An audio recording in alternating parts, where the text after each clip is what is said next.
Today I am here to give some views and my ideas regarding physical education pedagogy. First of all, what is physical education? We should know about physical education. Physical education है क्या? क्यों हम लोगों को शारीरिक शिक्षा लेनी चाहिए या हमें उसका ज्ञान क्यों होना चाहिए? That is very important. The physical education is a course taught at the time of primary and secondary education. In any school you study or you go to teach in any institution, physical education, if you are physically fit, you will be mentally fit. अगर आपकी मानसिक स्थिति सही है तो आप physically भी fit रहेंगे. तो अगर हमें किसी तरह का फिजिकल ज्ञान है तो हमें मेंटली वो स्ट्रॉन्ग बनाना है. ठीक है. और फिजिकल एजुकेशन एक ऐसा कोर्स है जो हमें प्राइमरी लेवल पे और सेकेंडरी लेवल दोनों पे हमें उसका ज्ञान मिलता है, हमें उसके बारे में जानकारी दी जाती है. This education refers to those processes which are helpful in the physical development of human beings and proper execution of tasks. तो इस एजुकेशन में, फिजिकल एजुकेशन में ये क्या रेफर करता है? ये वो रेफर करता है कि कैसे हमारे शरीर का फिजिकल डेवलपमेंट होता है, हमारा शरीर कैसे डेवलप कर रहा है और किस तरह से हम अपने सारे टास्क को एग्जीक्यूट कर रहे हैं, उसको सुचारू ढंग से चला रहे हैं. The importance of physical education in any society depends on its irreconcilable war-oriented tendencies, religious ideologies, economic conditions and ideals. तो ये जो फिजिकल एजुकेशन है हमारी सोसाइटी में, ये किस किस चीज़ पे डिपेंडेंट होता है? किसी तरह के वॉर ओरिएंटेड टेंडेंसीज पे. जैसे अगर कोई फिजिकली फिट है, किसी के प्रति आपके मन में कोई बैर है, मैं एक एग्जांपल देती हूँ. किसी के प्रति अगर आपके मन में कोई बैर है और आप उससे कोई रिवेंज लेना चाहते हैं, आप अगर फिजिकली फिट है तभी उससे भिड़ेंगे. नहीं फिजिकली फिट होंगे तो आप वहीं रहेंगे जहाँ पे आप हैं. ये नहीं सोचेंगे कि नहीं मुझे उससे रिवेंज लेना है. और हमारे रिलीजियस आइडियोलॉजीज को भी ये रेफर करता है फिजिकल एजुकेशन. कैसे? अगर हम लोग फिजिकली फिट होंगे तभी हम लोग ईश्वर की भी साधना कर सकते हैं. अगर शारीरिक रूप से स्वस्थ नहीं होंगे तो हम ईश्वर की भी साधना नहीं कर सकते. तो शारीरिक रूप से स्वस्थ होना हमारे लिए बहुत ही अति आवश्यक है. In ancient times, the aim of physical education was limited to increasing physical strength by developing muscles, and all this means that man could hunt, carry load, climb trees, cut wood, dive into river, pond or sea.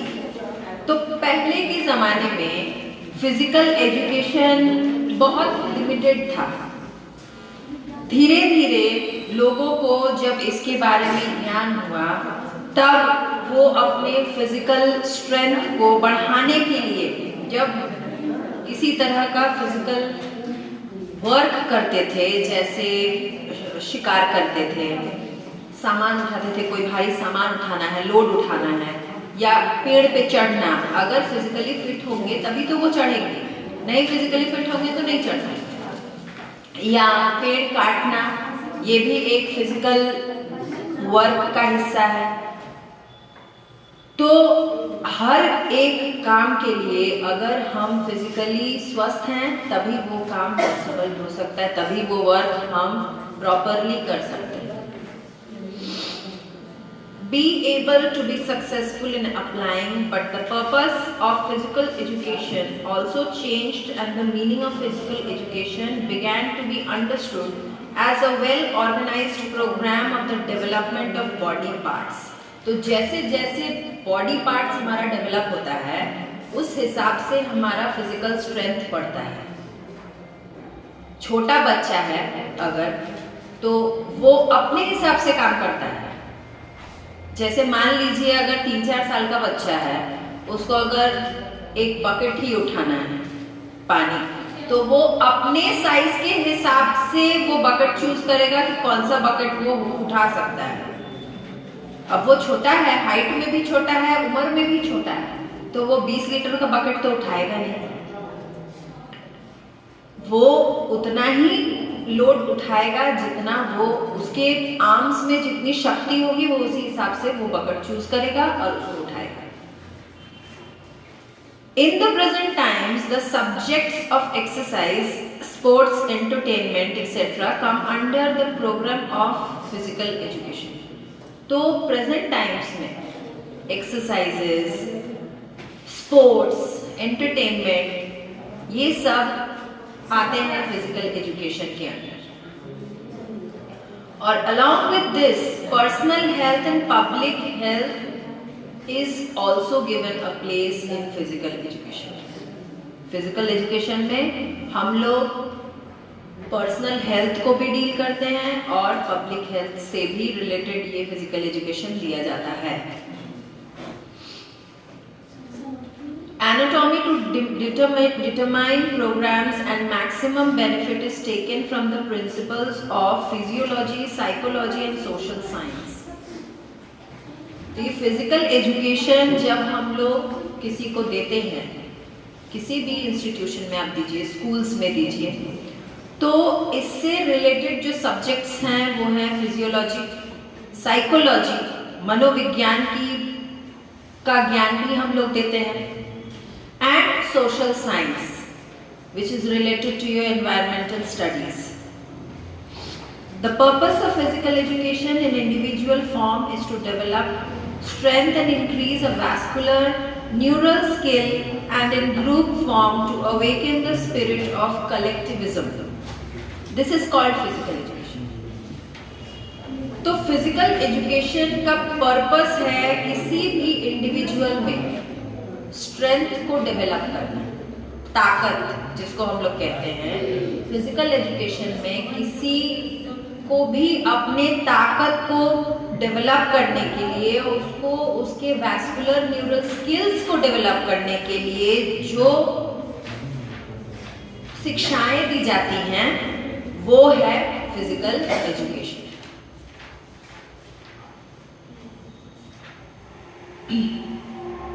अब आते हैं हम लोग कुछ AIIMS, physical education के AIIMS को, उसके scope को देखते हैं। जैसे physical education pedagogy is concerned with the study of teaching and learning process in physical activity. इसके पहले मैंने फिजिकल एजुकेशन क्या है वो बताया था। अब फिजिकल एजुकेशन पेडागोजी क्या है ये हम लोग इस पीपीटी के द्वारा जानेंगे। फिजिकल एजुकेशन पेडागोजी टीचिंग और लर्निंग फिजिकल एक्टिविटी से डील करता है।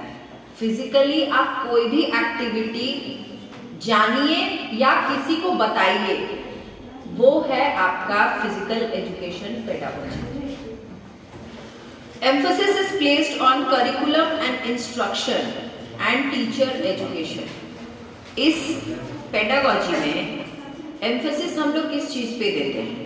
करिकुलम पे देते हैं, हम लोग किस तरह से उसको इम्प्लीमेंट करेंगे, एग्जीक्यूट करेंगे, और इंस्ट्रक्शंस पे देते हैं, किस तरह के इंस्ट्रक्शंस हम लोग बच्चों को देंगे या हमारे कलीग्स को देंगे, या किस तरह से हम लोग टीचर्स को एडुकेट करेंगे फिजिकल एजुकेशन के माध्यम से। Quality physical education programmes focus on increasing physical competence, health related fitness and self responsibility and enjoyment of physical activity for all students so that they can be physically active for a lifetime. इस pedagogy में हम लोग ये भी बताते हैं, ये भी फोकस करते हैं इस चीज पे कि फिजिकल कॉम्पिटेंस, हमारे किसी भी तरह के फिजिकल डेवलपमेंट या फिजिकल काम को करने की जो क्षमता है हमारे अंदर, उसको कैसे बढ़ाया जाए, या हेल्थ रिलेटेड फिटनेस, हम लोग हेल्दी कैसे रहें ताकि आगे चल के हम लोग अपने आप को स्वस्थ कैसे रख सकें। उस तरह से हमारे अंदर सेल्फ रिस्पॉन्सिबिलिटी भी बढ़ जाती है। जब हम लोग हेल्दी होते हैं तो हर तरह के काम को कर सकते हैं, एक्सेप्ट कर सकते हैं। नहीं हेल्दी रहेंगे तो हम लोग किसी काम को लेंगे ही नहीं। आई थिंक मैम इसमें केवल शारीरिक स्वास्थ्य नहीं, मानसिक स्वास्थ्य का भी बहुत जरूरी होता है। मानसिक संतुलन भी बहुत जरूरी होता है शारीरिक संतुलन के साथ। तो मेंटली जब हम लोग फिट होते हैं तभी फिजिकली भी फिट हो पाते हैं। And enjoyment of physical activity, और इस तरह से जब हम लोग हेल्दी रहते हैं, मेंटली फिट रहते हैं, फिजिकली फिट रहते हैं, तो हम अपने फिजिकल एक्टिविटीज को एंजॉय कर सकते हैं। अदरवाइज हम कहीं मान लीजिए किसी गेम शो में गए या स्पोर्ट्स में गए, कहीं पे भी, वहाँ पे अगर हम लोग फिजिकली फिट नहीं रहेंगे तो हम उसमें किसी तरह का कोई पार्ट नहीं ले सकते। एंड ओवरऑल अगर किसी फिजिकल एक्टिविटी को एंजॉय करना है तो हमें फिजिकली फिट होना पड़ेगा, और इससे हमारे स्टूडेंट्स या हमारे कलीग्स हर कोई फिजिकली एक्टिव पूरे लाइफ टाइम के लिए रहेगा अगर वो मेंटली फिजिकली फिट है। अब बहुत सारे क्वेश्चंस भी अराइज होते हैं इस पेडागॉजी को लेकर। How much time are students engaged in physical activity throughout physical education class. Physical education class के दौरान स्टूडेंट्स कितने एंगेज्ड रहते हैं? जैसे अभी हमारे स्कूल्स में स्पोर्ट्स डे हुआ था, अबव 90% बच्चों ने हिस्सा लिया था, बहुत एक्टिवली पार्ट लिया था।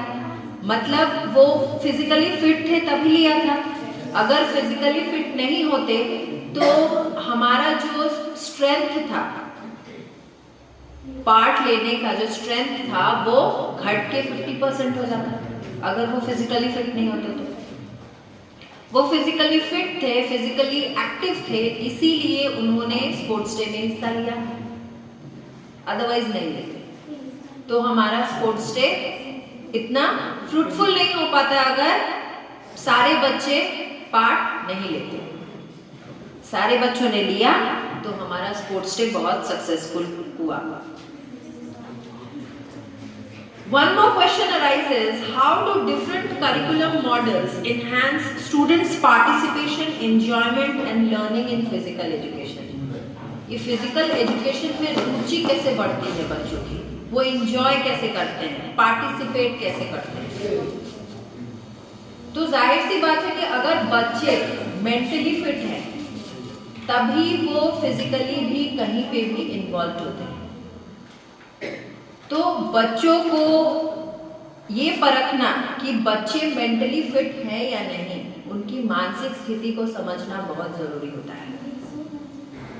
किसी भी बच्चे की मानसिक स्थिति तभी समझी जा सकती है जब आप उससे क्लोज होते हैं। अगर आप उससे क्लोज नहीं होंगे तो वो आपको आके अपनी परेशानी नहीं बताएगा। अगर उसको पैसिफाई आप नहीं करेंगे तो वो अपनी परेशानी आपको नहीं बताएगा। तो अगर उसकी मानसिक स्थिति को जानना है, then you have to come close to the student and ask him or her that what is his problem, why is he not concentrating in his class or during his physical education class, क्यों वो involve नहीं है। बच्चे enjoy करते हैं physical activities को लेकर, लेकिन अगर वो मेंटली डिस्टर्ब्ड है तो वो फिजिकली फिट नहीं रह सकते। तो मेंटल कंडीशन बच्चों का बहुत जरूरी होता है किसी भी काम को करने के लिए। सिर्फ फिजिकल एजुकेशन ही नहीं, स्टडीज के लिए। अगर स्टडीज भी करना है, अगर उनका माइंड पीसफुल नहीं है तो वो स्टडी भी नहीं कर रहे। अब पार्टिसिपेशन की बात आती है फिजिकल एजुकेशन के इवेंट्स के दौरान कि बच्चे पार्टिसिपेट करेंगे कि नहीं करेंगे। अगर वो एक्टिव होंगे तो एक्टिवली पार्ट करेंगे, एक्टिवली उसमें हिस्सा लेंगे। बट अगर वो एक्टिव नहीं होंगे मतलब उनके अंदर के जो इमोशंस है या अंदर कुछ ना कुछ तो है जो वो अपने फिजिकल एक्टिविटी को शो नहीं करते, फिजिकली वो स्ट्रॉन्ग नहीं दिखा सकते अपने आप। नेक्स्ट क्वेश्चन है, to what extent does the social and the public context of physical education impact students experiences in physical education. तो फिजिकल एजुकेशन सीखने के बाद से मान लीजिए स्कूल में फिजिकल एजुकेशन की ट्रेनिंग होती है, इसके लिए एक टीचर अपॉइंट होता है, physical education teacher, PT teacher, trainer जो होता है, और हर स्कूल में एक पीटी पीरियड तो होता ही है।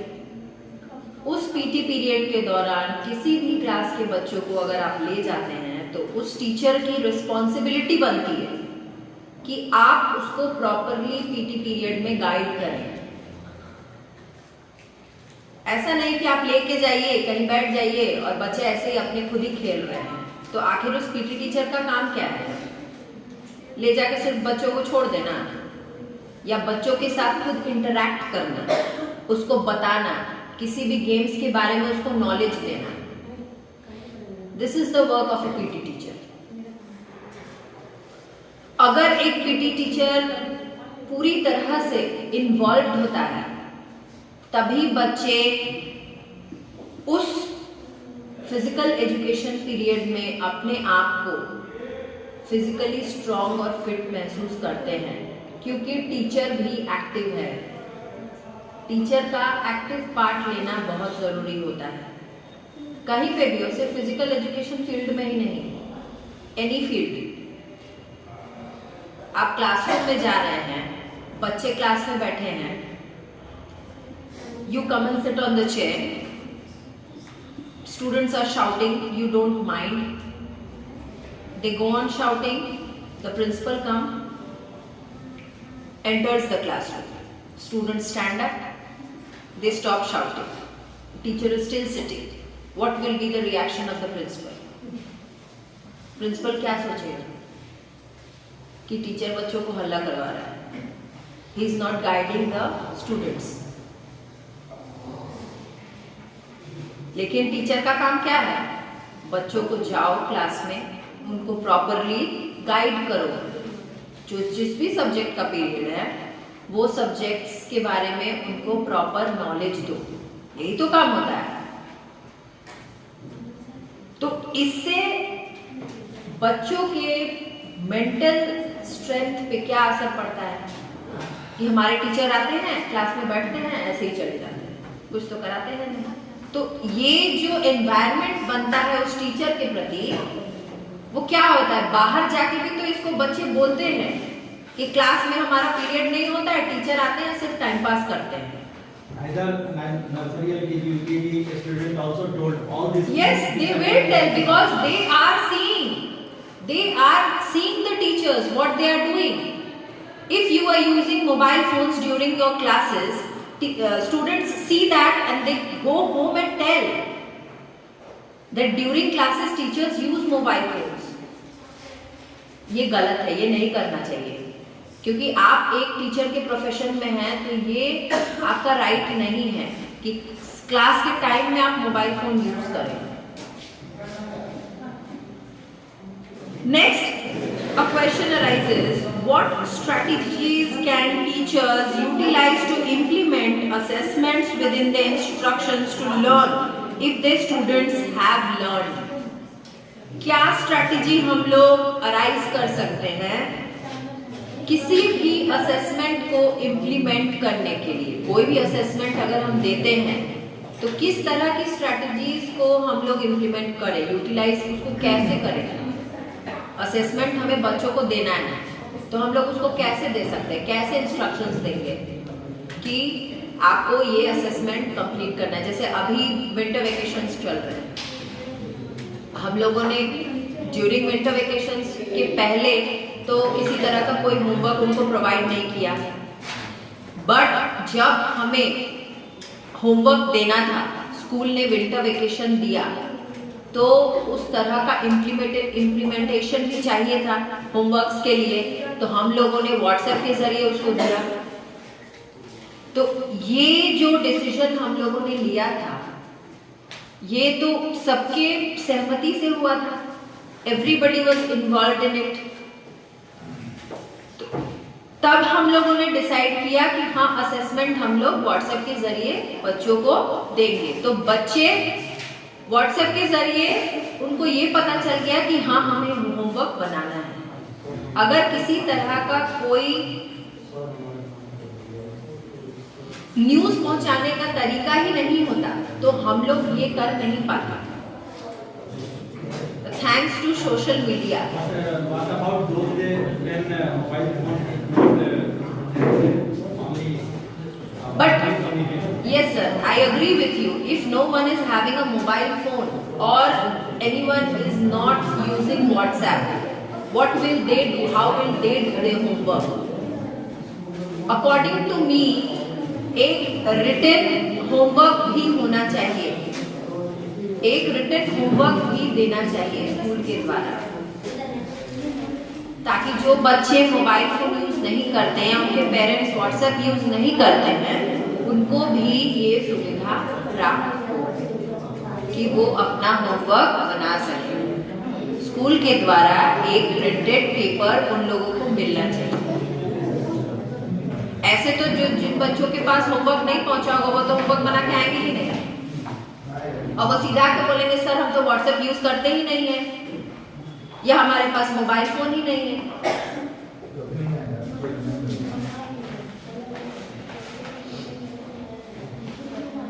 Next we have standards based education. किस तरह के स्टैंडर्ड बेस्ड एजुकेशन हम लोग बच्चों को प्रोवाइड कर सकते हैं। हर टीचिंग का एक स्टैंडर्ड होता है जिसको हमें मेंटेन करके रखना चाहिए। मान लीजिए बच्चा अगर स्लो लर्नर है तो उसकी पढ़ाई का जो स्टैंडर्ड है वो उसी के लेवल का होना चाहिए। अगर वो उससे हाई लेवल का होगा तो वो उसके सर से बाउंस करेगा, he will not understand what you are teaching. और अगर वो समझेगा ही नहीं तो वो अपने करिकुलम को कैसे फॉलो करेगा या कैसे कंप्लीट करेगा अगर वो नहीं समझेगा तो इसीलिए हमें पढ़ाई का जो स्टैंडर्ड है, उसका जो स्तर है, उसको मेंटेन करके रखना चाहिए, ताकि हमारे स्लो लर्नर्स या हमारे हाई लेवल लर्नर्स बाद में उसको अच्छे से मेंटेन करके पढ़ सकें। हमारे स्लो लर्नर्स को भी प्रॉब्लम नहीं हो और हमारे हाई लेवल लर्नर्स को भी प्रॉब्लम नहीं हो। The national standard movements was not a quest to develop a national curriculum. Rather, the charge was to formulate educational goals for the nation on what students should know and be able to do. Starting में ही जो ये national standard movement जब जारी हुआ था study के लिए, curriculum के लिए, तो ये नहीं कहता था कि मतलब एक नेशनल करिकुलम आप बनाइए या उसको तैयार कीजिए और उसको बच्चों को दीजिए। नहीं, वो ऐसा कुछ नहीं कह रहा था। वो ये कह रहा था कि एजुकेशनल जो गोल्स हैं हमारे, वो हमारे नेशन को कैसे बिल्डअप कर रहा है। तो इससे हमारे स्टूडेंट्स क्या जानते हैं, क्या जानना चाहते हैं और क्या जान सकते हैं, नेशन इस पे फोकस करे। नेशन इस पे फोकस नहीं करे कि हाँ हमें अपना करिकुलम पूरा करना है। नहीं, अपना करिकुलम पूरा करना is not the matter of fact. हमें अपने हिस्से की पढ़ाई थोड़े बच्चों को पढ़वानी है। उन्हें कितना नॉलेज हो उतनी ही पढ़ाई उन्हें पढ़वानी है। But today, ma'am, student have a job oriented education. Yes, job oriented education है because अभी का जो स्तर चल रहा है वो कॉम्पिटिटिव बेस्ड हो गया है, कंपटीशन बहुत ज्यादा हो गया है। In ancient time, knowledge based. पहले नॉलेज बेस्ड एजुकेशन होता था, अभी लोग जॉब करने के लिए पढ़ते हैं, नॉलेज हासिल करने के लिए नहीं पढ़ते हैं। जॉब करेंगे, इतना पैसा मिलेगा, बस that's it.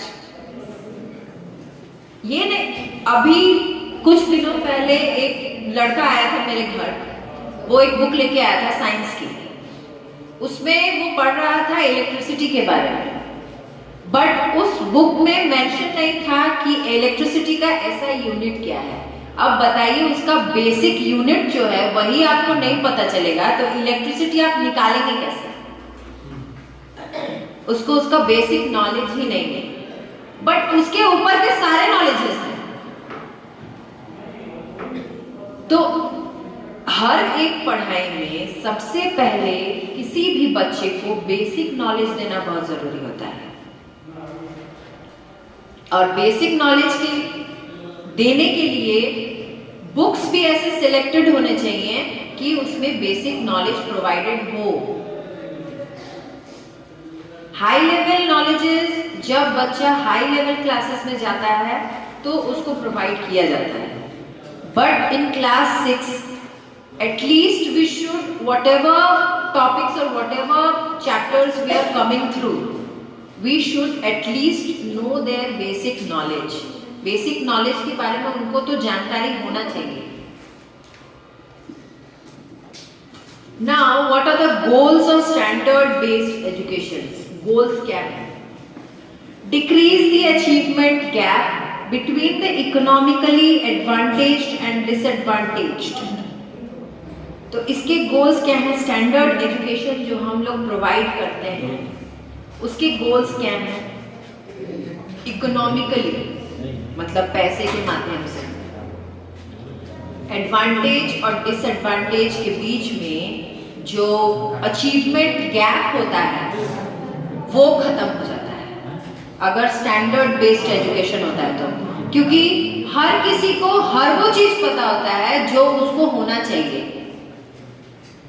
Whites and minority students, जैसे बहुत माइनर स्टूडेंट हैं, बहुत बैकवर्ड क्लास या लो फैमिली से आते हैं, और जो बहुत पैसे वाले हैं, जो पैसे के दम पे अपना डिग्रीज खरीदते हैं, उनके बीच में भी जो गैप होता है वो खत्म हो जाता है।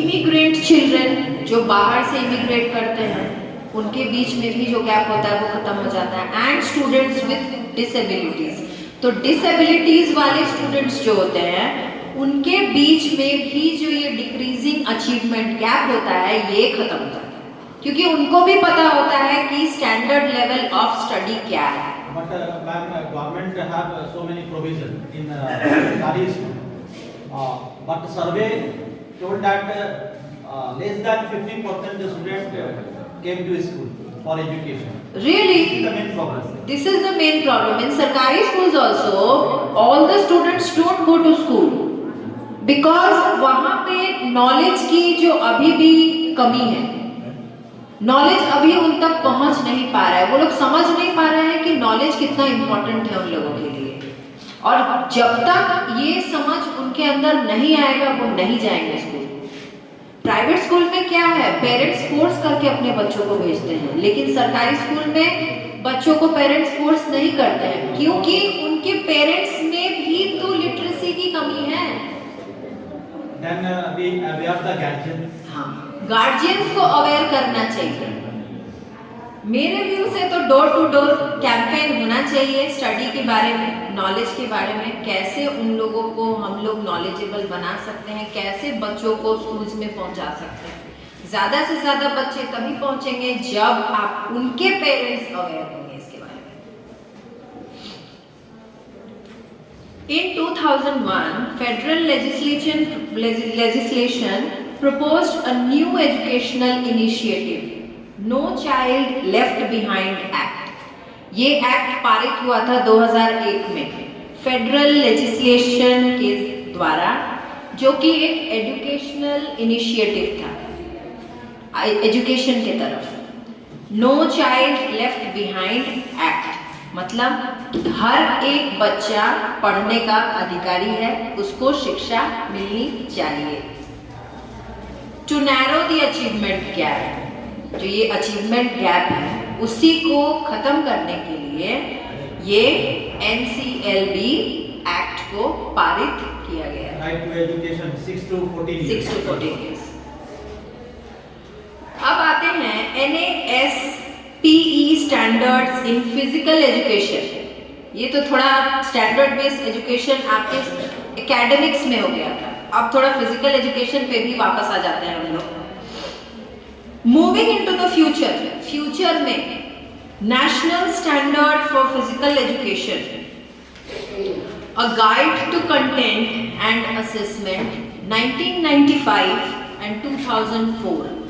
1995 में और 2004 में national standard for physical education एक गाइड पारित हुआ था, जिसके जरिए बच्चों को provide a framework for student learning, बच्चों को पढ़ने के लिए एक फ्रेमवर्क तैयार किया गया था फिजिकल एजुकेशन के बारे में। What a student should know and be able to do as a result of a quality physical education program। तो वो फ्रेमवर्क जो स्टूडेंट के लर्निंग के लिए बना था, वो क्या बताया कि कोई भी स्टूडेंट जो जानकार है या जानना चाहता है और कुछ भी करने की क्षमता रखता है, able to do results in physical education program, अगर वो कुछ कर सकता है, कुछ जानता है और करने की इच्छा शक्ति रखता है, तभी वो क्वालिटी फिजिकल एजुकेशन प्रोग्राम में हिस्सा ले सकता है। वो फिजिकली अगर फिट है, मेंटली फिट है, तभी वो किसी तरह का कोई भी वर्क कर सकता है, अदरवाइज वो नहीं कर सकता। It's not possible for him or her to do any kind of work.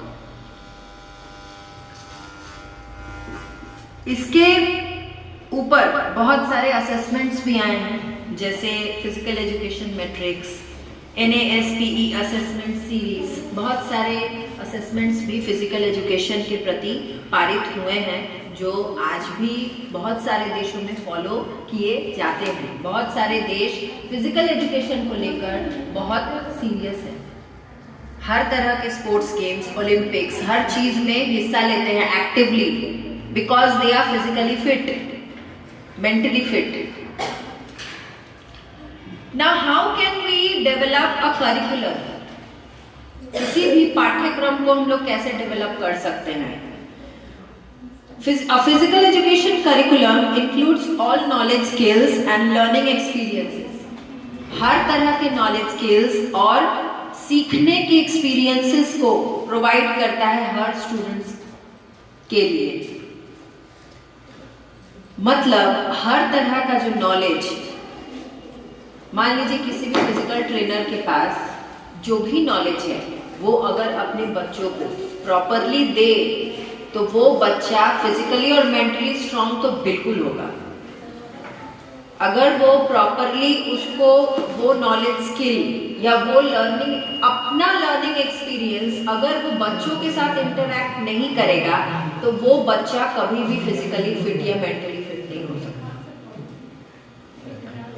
National standards is the focal point and the activity, the medium through which instructions was delivered for students to achieve performance outcomes. ये national standards जो हैं, वो एक focal point, mid point, ठीक है, हर तरह के activity को perform करने का, ठीक है, nationally। सबसे पहले हम लोग स्टेट लेवल पे करते हैं, फिर नेशनल लेवल पे जाते हैं। किसी भी गेम स्पोर्ट्स में जब हम लोग हिस्सा लेते हैं, अगर स्कूल्स में हैं तो पहले इंटर स्कूल होता है, ठीक है, इंटर स्कूल के बाद वो चला जाता है स्टेट लेवल, फिर चला जाता है नेशनल लेवल, है ना। तो इस तरह से अगर बच्चे फिजिकली और मेंटली फिट हैं तो वो हर एक स्टेजेस को फॉलो कर सकता है, उसको पार कर सकता है फिजिकली और mentally. Otherwise, it is not possible for any of a student to overcome his performance and portray a fruitful outcome. What were your physical education programs like at the elementary, middle and high school levels? जैसे हम लोग भी पढ़ते थे तो हमारे school में भी फिजिकल एजुकेशन की पढ़ाई होती थी।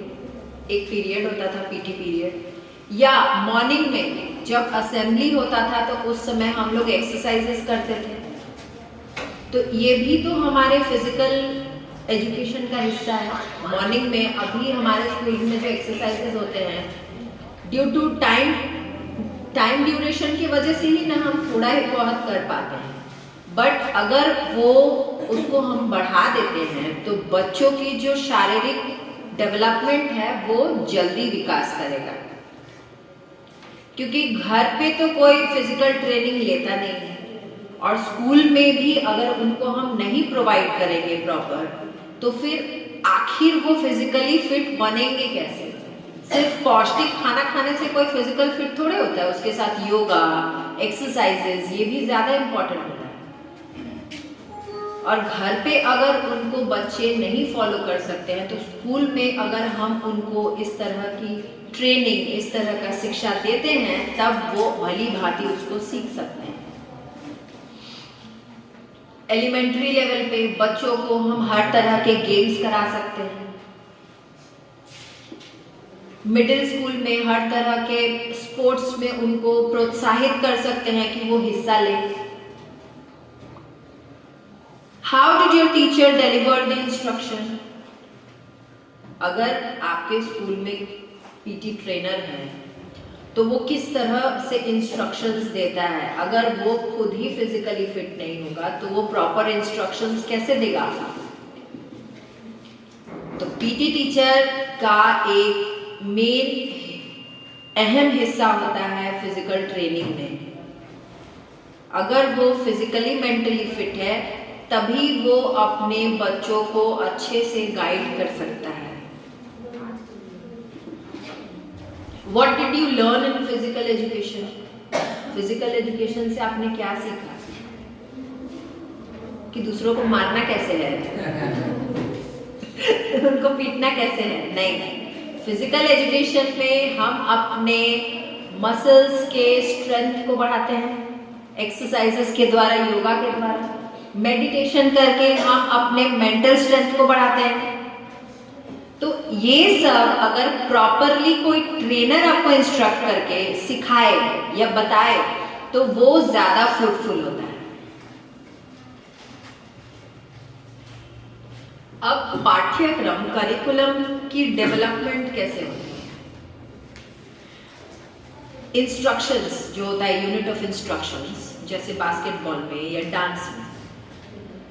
डांस तो सब कोई करता है, गेम्स हर कोई खेलता है, बट उसको प्रॉपरली विथ रूल्स कैसे खेलना है वो सिर्फ एक प्रॉपर इंस्ट्रक्टर या प्रोफेशनल आर्टिस्ट ही बता सकता है।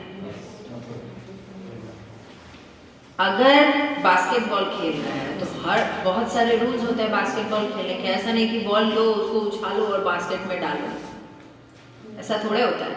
तो कैसे खेलना है, कैसे सर्व करना है, कैसे बॉल को आपको पास करना है, हर तरह के नियम, रूल्स एंड रेगुलेशंस होते हैं इसको खेलने के लिए। तो उस फील्ड में जो आपका इंस्ट्रक्टर है या जो आपका कोच है वो प्रॉपर होना चाहिए, उसकी ट्रेनिंग आपको प्रॉपर मिलनी चाहिए, तभी आप एक प्रॉपर बास्केटबॉल प्लेयर बन सकते हैं। उसी तरह डांस में भी अगर कोई प्रोफेशनल डांसर है तभी आपको हर प्रकार के मूव्स के बारे में, स्टेप्स के बारे में बताएगा। डांस तो हर कोई करता है, जो कमर हिला देगा वही डांस करेगा। हाँ, ये जनरल है, हर कोई डांस कर सकता है। हाथ ऊपर करके और थोड़ा सा कमर हिला दीजिए, मतलब डांस हो गया, जैसे शादियों में होता है। बट उसको एक प्रोफेशनल डांसर ही अच्छे से ट्रेन कर सकता है, उसके मूव्स बता सकता है और उसको किसी भी प्रोग्राम के लिए तैयार कर सकता है। For this also we change the mindset of the society. Yes, society के माइंड को भी चेंज करना पड़ेगा और धीरे धीरे हो भी रहा है, ऐसा नहीं है। पहले बहुत बैकवर्ड फैमिलीज थे जो नहीं चाहते थे कि उनके बच्चे डांस करें या पढ़ें, लेकिन अब धीरे धीरे जैसे ही हमारा हर चीज का जो लेवल चेंज हो रहा है, टेक्नोलॉजी जैसे डेवलप कर रहा है, उस हिसाब से हर किसी का माइंड अब थोड़ा एक्सट्रोवर्ट हो रहा है। लोग बाहर की तरफ सोच रहे हैं। पहले बहुत सारे बैकवर्ड फैमिलीज थे या क्लासेस थे जो अलाउ नहीं करते थे, लेकिन अब अलाउ कर रहे हैं। बहुत से डांस इवेंट्स भी दिखाते हैं टीवीज पे, तो उनके पेरेंट्स जब तैयार होते हैं तभी ना वो करते हैं। Incorporates all of the goals, objectives, contents, instructional materials and individual lessons। तो ये जो instructions हम लोग देते हैं, instructors जो instructions देते हैं, वो goals को achieve करने में आसानी हो जाती है। मान लीजिए किसी को अगर डांसर बनना है या बड़ा बास्केटबॉल प्लेयर बनना है या आपको कबड्डी चैंपियन बनना है, तो उस तरह से अगर इंस्ट्रक्टर आपका प्रॉपर होता है, परफेक्ट होता है, तभी आप अपने गोल को अचीव कर सकते हैं। मान लीजिए आपको क्रिकेट में इंटरेस्ट है, आपको बड़ा क्रिकेट प्लेयर बनना है, तो उस हिसाब से आपका कोच होना चाहिए जो आपको गाइड करे कि आपको बैट कैसे करना है, आपको बॉल कैसे करना है, तभी आप एक प्रॉपर क्रिकेटर बन सकते हैं। सिर्फ बैट ले लेना और बॉल को मार देना, थोड़ा सा ऊंचा चला गया तो छक्का हो गया, थोड़ा सा नीचे चला गया तो चौका हो गया, इससे थोड़े आप क्रिकेटर बन जाएंगे। तो हर तरह के लेसन प्लान्स को भी एग्जीक्यूट करना एक ट्रेनर के ट्रेनिंग के हिस्सा है। हर किसी को ये ट्रेनिंग, अगर वो इंटरेस्टेड हैं तो किसी परफेक्ट ट्रेनर से ही ट्रेनिंग लेनी चाहिए और अपने गोल्स को अचीव करना चाहिए। अब लेसन प्लान क्या है? Lesson plan is a specific outline of all the objectives. Games में बहुत सारे ऑब्जेक्टिव्स होते हैं, बहुत सारे टास्क्स होते हैं एंड असेसमेंट्स भी होते हैं। That will be included for one particular lesson. मान लीजिए कोई भी गेम के बारे में आपको सीखना है किसी से, तो उसका असेसमेंट हुआ, उसके टास्क्स हुए, उसके ऑब्जेक्टिव्स हुए, कैसे आपको उसको तैयार करना है, कैसे खुद को पहले फिजिकली फिट बनाना है ताकि आगे चल के आप उसके ऑब्जेक्टिव्स टास्क्स को फॉलो कर सकें, वो आपको खुद प्रिपेयर करना है एक परफेक्ट ट्रेनर के द्वारा। अगर ट्रेनर आपका सही है तो लेसन प्लान वो परफेक्ट बनाएगा, आपके ऑब्जेक्टिव्स को प्रॉपरली लिखेगा, बताएगा, आपके टास्क्स को प्रॉपरली फॉलो करेगा, एग्जीक्यूट कराएगा आपसे, तभी आप जाके अपने गोल को अचीव कर पाएंगे। अब करिकुलम मॉडल्स क्या क्या हैं? A teacher's philosophy along with program goals and objectives influence the focus of instruction। एक टीचर की जो फिलॉसफी होती है वो उसके प्रोग्राम गोल को और ऑब्जेक्टिव्स को बहुत इन्फ्लुएंस करता है, और वो इन्फ्लुएंस प्रॉपर इंस्ट्रक्शन अगर हो तो प्रॉपरली वो फोकस करके अपने गोल को अचीव भी करता है, अगर टीचर की फिलॉसफी सही है तो। किसी भी सब्जेक्ट में, सिर्फ फिजिकल एजुकेशन में ही नहीं, हर एक सब्जेक्ट में अगर टीचर प्रॉपरली उसको गाइड करे अपने सब्जेक्ट को लेकर, तो वो प्रॉपरली फोकस करेगा और अपने गोल को अचीव करेगा। तो इन सब में हम लोगों ने एक इम्पॉर्टेंट बात सीखी कि सबसे पहले हमारा ट्रेनर प्रॉपर होना चाहिए जो हमें ट्रेन कर रहा है। खुद तो हम खुद अपना काम कर ही लेते हैं, बट किसी भी स्पेसिफिक काम को करने के लिए अगर उसका ट्रेनर प्रॉपर है तो वो और बेटर तरीके से होता है। Curriculum models are focused, theme based and represent a particular philosophy. और ये जो करिकुलम मॉडल्स है, पाठ्यक्रम से बेस्ड जो मॉडल्स हम बनाते हैं, वो फोकस्ड होते हैं, एक ही थीम पे होते हैं, किसी एक चीज पे, और किसी भी पर्टिकुलर फिलॉसफी पे डील करते हैं, एक ही चीज पे। Curriculum model, there is not a one size fits all model for all content taught in physical education. Physical education में कोई वन साइज फिट ऑल नहीं है,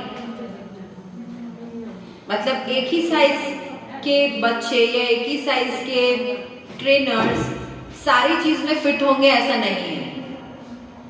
कोई कहीं भी फिट हो सकता है प्रॉपर ट्रेनिंग के जरिए।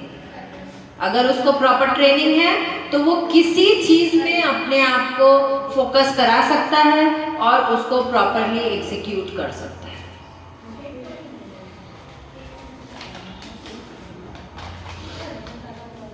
Skill themes. स्किल थीम्स क्या है? स्किल थीम्स के 4 फेजेस हैं, 4 फेज है स्किल थीम्स। एक है बेसिक स्किल। बेसिक स्किल क्या है? Mastery and achievement of the critic elements to the skill according to the age and development level of the students. ये जो बेसिक स्किल है ना, ये क्रिटिक एलिमेंट उसके स्किल्स के अकॉर्डिंग होता है, मतलब वो जिस उम्र का है उस उम्र के हिसाब से उसके अंदर कौन सा स्किल है, कौन से गेम्स में वो इंटरेस्टेड है, उस हिसाब से उसको ट्रेनिंग दिया जाता है, जिसमें वो निपुण है, जिसको वो प्रॉपरली एग्जीक्यूट कर सकता है। इसके कुछ कॉम्बिनेशंस हैं।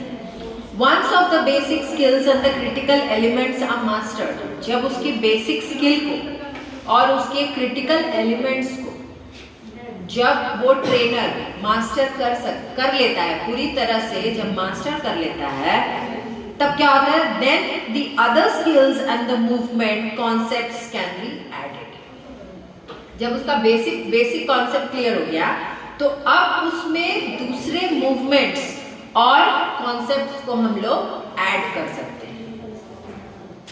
बेसिक लेवल पे जब वो रेडी हो गया तो अब उसको ऊपर बढ़ाने के लिए हम लोग उसमें क्या करेंगे? दूसरे स्किल्स डालेंगे, दूसरे मूवमेंट्स डालेंगे। ठीक है, ये स्टेप बाय स्टेप प्रोसेस है। Skill in context. Skills, movements and combinations are performed in a variety of contexts. तो ये जो skills होते हैं, जो movements होते हैं, जो combinations होते हैं, ये इसके बहुत से प्रकार हैं, बहुत तरीके से ये किसी में भी perform किया जा सकता है। Culminating activity as skills and concepts programmed through phases 1 to 3. The application of the skills occur in different content areas within games, sports, gymnastics and dances. तो जब हम लोग किसी भी स्टूडेंट्स के स्किल्स को, उसके कॉम्बिनेशंस को, उसके हर एक एक्टिविटी को समझ लेते हैं, तब हम उसको अलग अलग एरियाज में भेजते हैं। गेम्स हो गया, स्पोर्ट्स हो गया, जिम्नास्टिक्स हो गया, डांस हो गया। तो सबसे पहला जो हमारा काम है वो ये है कि हमें अपने स्टूडेंट को अच्छे से निरीक्षण करना पड़ता है। ठीक है, उसको हम लोग निरीक्षण करेंगे उसका, तभी बताएंगे कि ये कौन से फील्ड में जाएगा, in which field he can go and prosper, किस फील्ड में जाएगा और उसमें अचीवमेंट हासिल कर सकता है। अगर वो गेम्स में परफेक्ट है तो उसको गेम्स में भेजेंगे, अगर डांस के लिए ठीक है तो डांस में भेजेंगे। Now personal and social responsibility model. Personal और सोशल रिस्पॉन्सिबिलिटी मॉडल क्या है? focuses on the development of the whole student, including how students think, feel and interact with others. अगर आप कुछ भी कर रहे हैं, उसका फोकस तभी डेवलप होगा जब वो स्टूडेंट ये सोच सकता है, उसकी जो सोचने की क्षमता है, उसकी जो महसूस करने की क्षमता है और उसका जो इंटरैक्शन पावर है, वो अगर आप समझते हैं तभी वो अपने किसी भी काम पे फोकस कर सकते हैं। अगर आप नहीं समझेंगे इस मामले में, इस फील्ड में अगर वो मेंटली स्ट्रांग है तभी वो ये सारी चीजें कर सकता है, फील कर सकता है, थिंक कर सकता है, इंटरैक्ट कर सकता है, अगर वो मेंटली स्ट्रांग है। अगर वो मेंटली स्ट्रांग नहीं है तो वो किसी भी तरह के काम में फोकस नहीं कर सकता। He cannot focus in any of his tasks, be it studies or physical education. किसी तरह के फिजिकल एजुकेशन में भी हिस्सा नहीं ले सकता, किसी तरह के स्टडीज में भी अपना योगदान नहीं दे सकता। Embraces students as individuals, provides them with a voice, allows them to make decisions on their own. तो ये एक स्टूडेंट में ये पर्सनल और सोशल रिस्पॉन्सिबिलिटी मॉडल जो है, ये एक स्टूडेंट में एक इंडिविजुअल को क्या प्रोवाइड करता है? ये इंडिविजुअल को आवाज देता है, ठीक है, एक आवाज देता है और उनको अपने डिसीजंस लेने के लिए तैयार करता है। मन की आवाज अगर लोग सुनते हैं तो वो प्रॉपर डिसीजन ले सकते हैं। उसी तरह and places less emphasis on skill development and academic achievement. तो जब कोई अपने मन की आवाज सुनता है तो वो प्रॉपर डिसीजन ले सकता है, अगर मन उसका तैयार होता है। माइंड अगर सेट नहीं है किसी काम को करने के लिए तो वो काम कभी फ्रूटफुल नहीं होता है। और जब तक आपकी अंतरात्मा कुछ नहीं कहती है ना तो वो काम कभी नहीं हो सकता। Teachers and students can assess their personal and social responsibility based on 5 different levels. 5 different levels पे हम लोग पर्सनल और सोशल रिस्पॉन्सिबिलिटी को भांप सकते हैं या आंक सकते हैं, ठीक है। जैसे लेवल 1 में है respecting the rights and feelings of others. Level 1 में अगर हम लोग किसी के राइट्स को और उसकी फीलिंग्स को रिस्पेक्ट करते हैं तभी हम पर्सनली और सोशली रिस्पॉन्सिबल हैं। मान लीजिए कोई आके आपसे अपना व्यू बता रहा है किसी मैटर पे और आप उसको सुनने के बजाय उसको दुत्कार देते हैं, मतलब आप उसकी रिस्पेक्ट ही नहीं करते। अगर आप रिस्पेक्ट करते तो आप उसके व्यूज को सुनते, अगर वो व्यू उस मैटर के रिगार्डिंग सही होता तो उसको इम्प्लीमेंट भी करते।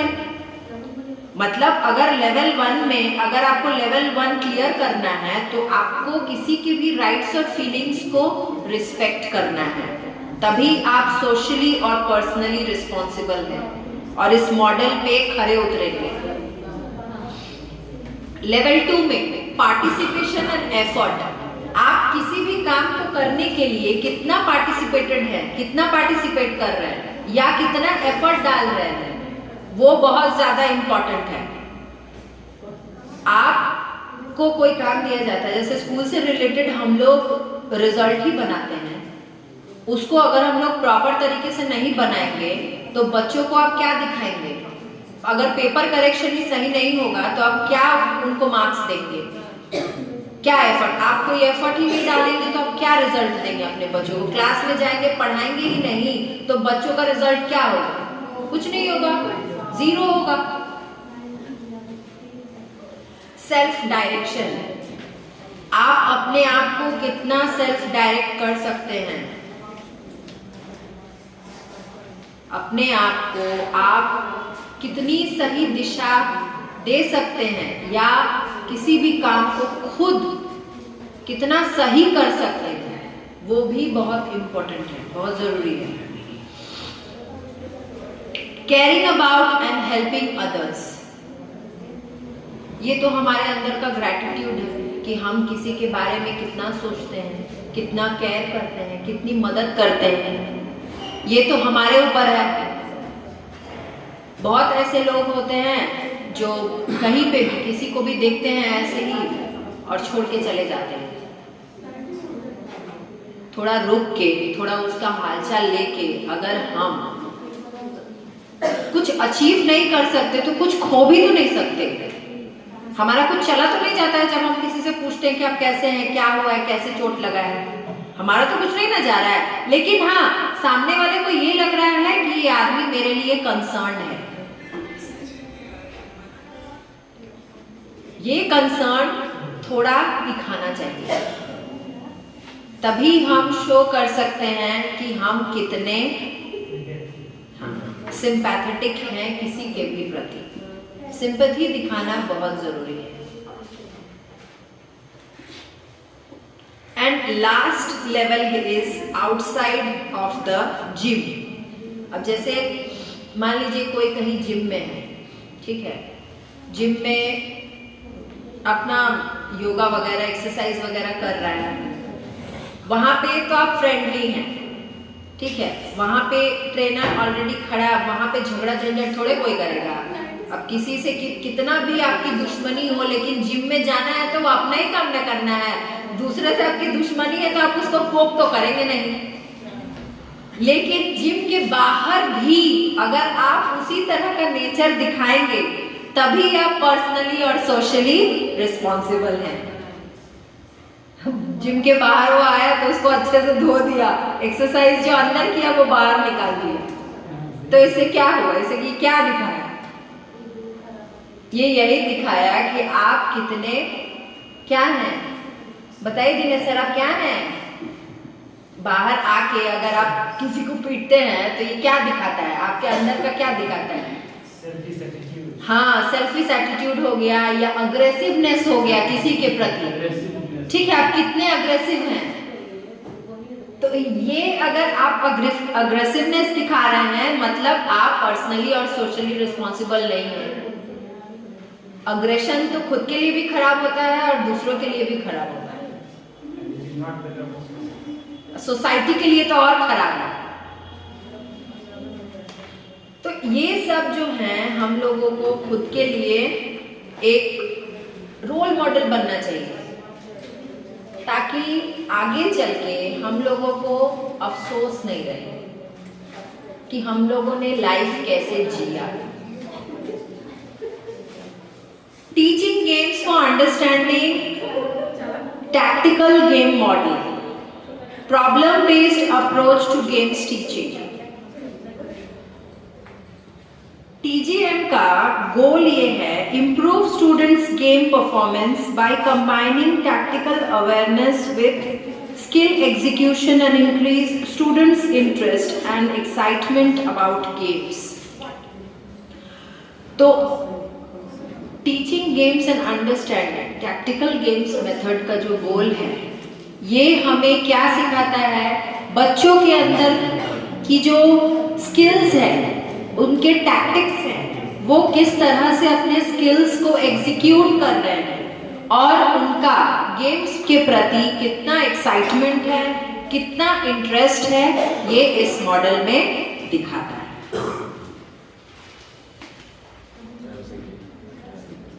SEM, Standard Education Model.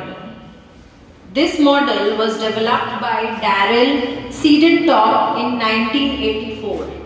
और ये मॉडल का पर्पस था to create an authentic sport experience and educate and develop students to be competent, illiterate and enthusiastic sports person.